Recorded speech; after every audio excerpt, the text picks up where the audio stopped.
ఎంతో ఇంటర్లో ఉన్నప్పుడు ఫస్ట్ టైం సూర్యనాని థియేటర్లో చూడడం జరిగింది, గజనీ సినిమాకి.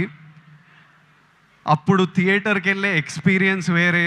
అంటే పొద్దున్నే న్యూస్ పేపర్ తీసి దగ్గరలో ఏం సినిమాలు ఆడుతున్నాయని చూసి, ఏ థియేటర్లో ఆడుతుందని చూసి థియేటర్కి వెళ్ళి ముందే టికెట్లు తీసుకొని, అప్పుడు తర్వాత షో టైంకి ఫ్యామిలీతో ఆటోలు వచ్చి బయట నిలబడి, ఆ షో అయిపోగానే ముందు షో వాళ్ళు బయటకు వస్తుంటారు, మొత్తం హార్న్లు బండ్లు వెళ్తుంటాయి. మనని లోపలికి అలౌ చేయగానే ఇట్లా థియేటర్ డోర్ ఓపెన్ అయితే ఇట్లా గట్టి గాలి కొడుతుండే, ఒక గట్టి ఏసీ గాలి కొడుతుంది. లోపలికి వెళ్ళంగానే అట్లా టైటిల్ పడంగానే మొత్తం మర్చిపోయి సినిమా ప్రపంచంలోకి వెళ్తాము. అలాంటి అన్నీ మర్చిపోయి గజనీ అనే సినిమా చూసి I fell in love with సూర్యన్న.